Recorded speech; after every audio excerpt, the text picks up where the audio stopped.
Hello বন্ধুরা, welcome back to my channel Soumitra's diary. আরেকটা পাতা থেকে সুন্দর একটা ব্লগ নিয়ে আমি সৌমিত্রা চলে এসেছি তোমাদের সামনে।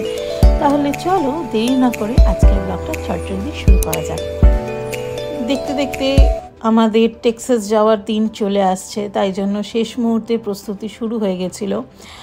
আমাদের অলরেডি 4টা ব্যাগ তো ছিল, কিন্তু এবারে আমাদের সাথে নতুন সদস্য আর টেক্সাস ফ্লাই করবে। অ্যান্ড কাতার এয়ারলাইন্স ওর জন্য একটা বড় 30 কিলোর ক্যারি অন লাগেজ দিয়েছে। একে তো 3 মাসের ছোট্ট মানুষ, তার ওপরে 23 কিলোর বড় একটা সুটকেস পেয়েছে নিয়ে যাওয়ার জন্য। তাই ওর যাবতীয় জিনিস সব কিছু আমরা ওই একটা সুটকেসের মধ্যেই প্যাক করছিলাম। আগে বলেছি আমি একটা ক্যাডি ব্যাগ কিনেছিলাম, যেখানটা আমি ডাইপার থেকে শুরু করে ওর এসেনশিয়াল জিনিসগুলো রাখছিলাম।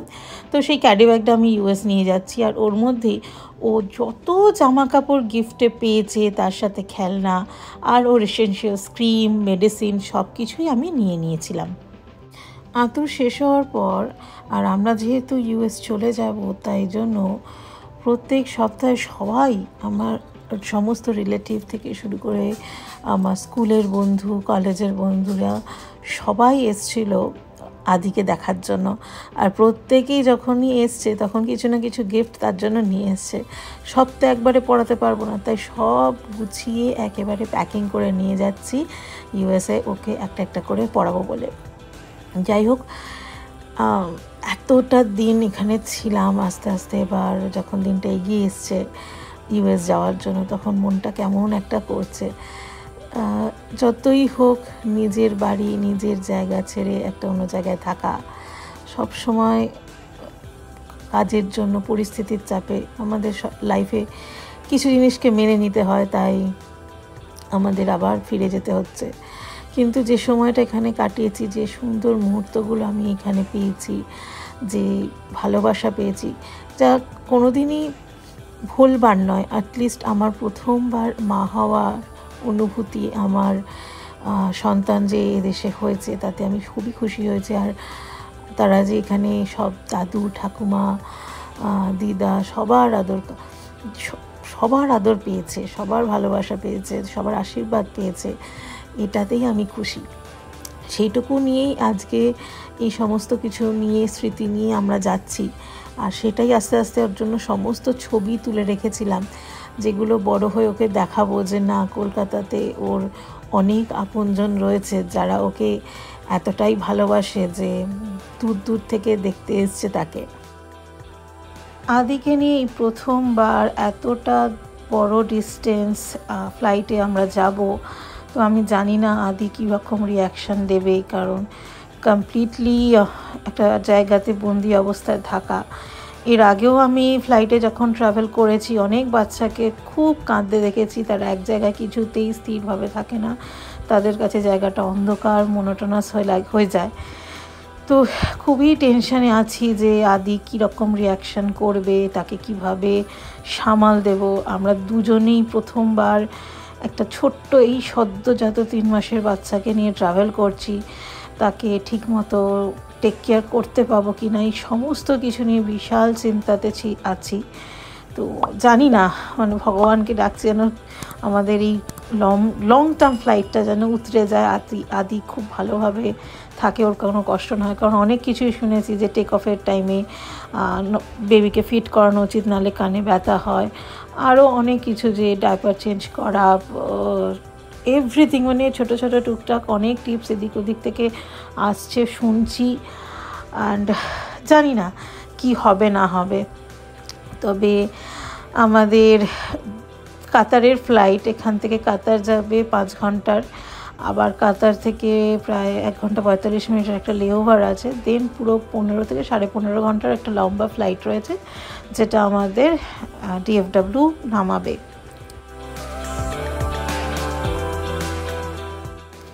অবশেষে আমাদের ফ্লাইট ধরার দিন উপস্থিত। সকালবেলা খুব তাড়াতাড়ি ঘুমটা ভেঙে গেছিলো। সারাটা রাত ধরে বৃষ্টি হয়েছে, আর বাড়ির সামনে 1 হাঁটু জল। কী করে যাব এতগুলো সুটকেস নিয়ে, সেটাই ভেবে ভেবে অস্থির। যাই হোক, যদিও মাঝরাতে ফ্লাইট, আশা করছি সারাদিন যদি বৃষ্টি না হয় একটু হলেও জল কমে যাবে। এই নিয়ে সারাটা দিন ভাবতে ভাবতে গেল যে কি করে আদিকে সামাল দেব, তারপর এত দিন ধরে মা বাবার কাছে ছিলাম, মনটা খারাপও লাগছিল। তারপর আবার একটা নতুন জায়গায় গিয়ে সব কিছু নতুন করে শুরু করা। যাই হোক, আদির জন্য এই ফিডিং পিলোটা নিয়ে নিয়েছিলাম যাতে কমফর্টেবলি ওকে শোয়াতে, কারণ আমরা দোহা অবধি আমরা ব্যাসিনেট পেয়েছি, কিন্তু দোহা থেকে ডিএফডব্লিউ অবধি কোনো ব্যাসিনেট আমরা পাইনি। তো এই লং জার্নির ফ্লাইটটা যেটা থাকছে সেটাতে ওকে আমাকে কমফর্টেবলি শুয়ে নিয়ে যাওয়ার জন্য একটা প্ল্যান বির ব্যবস্থা করতে হয়েছে।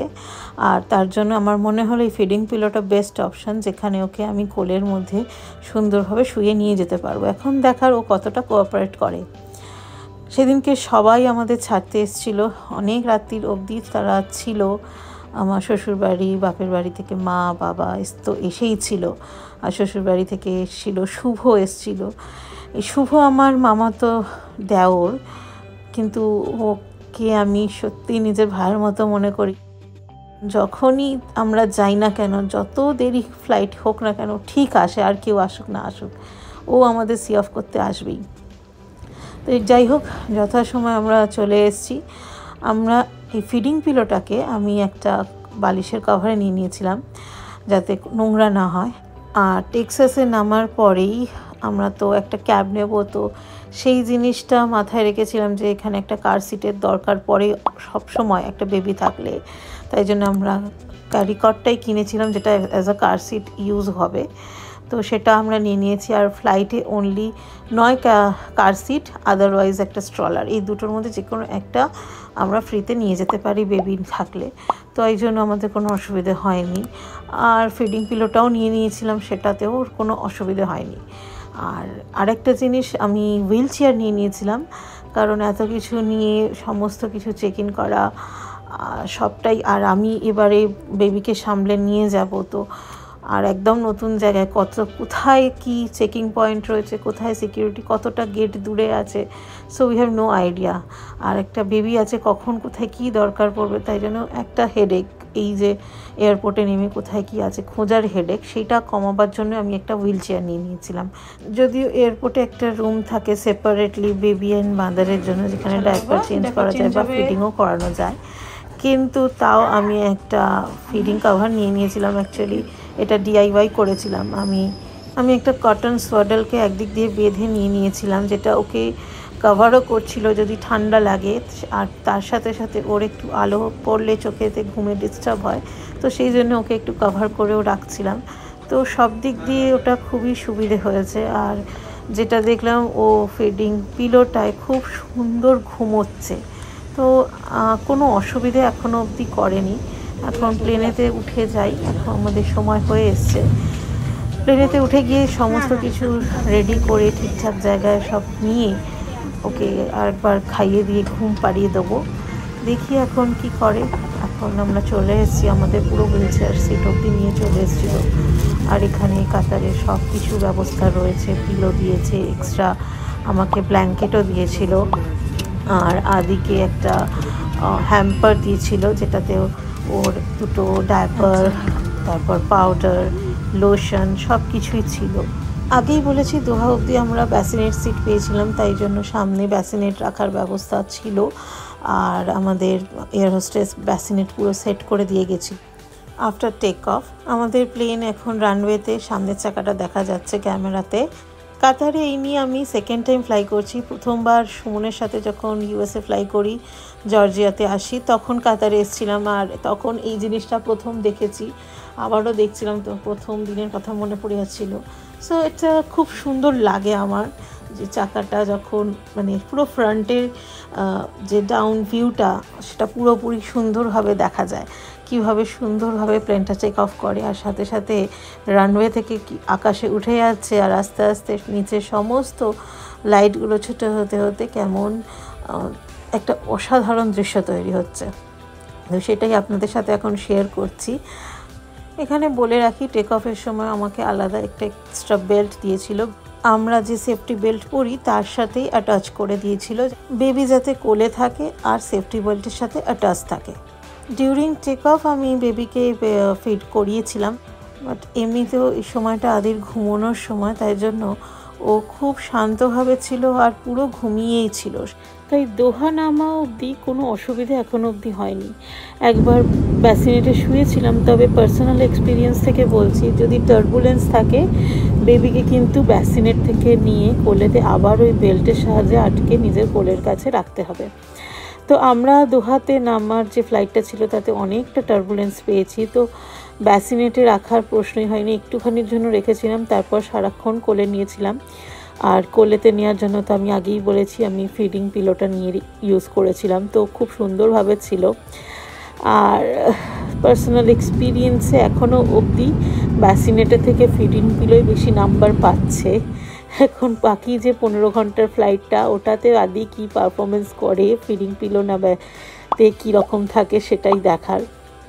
সকাল হয়ে গেছে এখন দোহাতে, আর কিছুক্ষণের মধ্যেই আমাদের প্লেন দোহাতে ল্যান্ড করবে। তো সকালবেলায় দোহাতে শহরটা বেশ ভালো দেখা যাচ্ছিল। ইভেন একটু পরে আমরা দোহার ডাউনটাউনটা দেখতে পাবো, এখানে একটা ব্রিজ দেখা যাচ্ছে।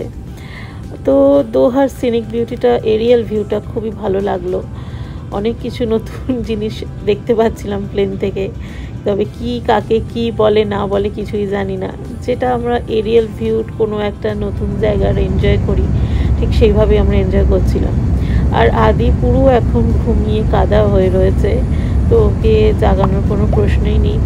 তবে যেহেতু ঘুমিয়েছিল, ওকে আলাদা করে ফিট করাইনি।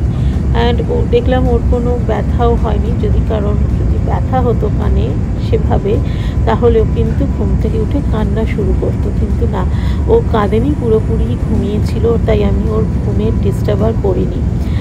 আজকে তাহলে ব্লগটা এই অবধিই রাখছি। পরের ব্লগে আমি আমার DFW অবধি যে ফ্লাইটের এক্সপিরিয়েন্স সেটা শেয়ার করব। ভিডিওটা ভালো লাগলে অবশ্যই একটা লাইক করবেন, কমেন্ট বক্সে কোনো কিছু জানার থাকলে অবশ্যই প্রশ্ন করতে পারেন। দেখা হচ্ছে তাহলে খুব শিগগিরই পরের ব্লগে। সবাই খুব ভালো থাকবেন। আজকের জন্য তাহলে টাটা।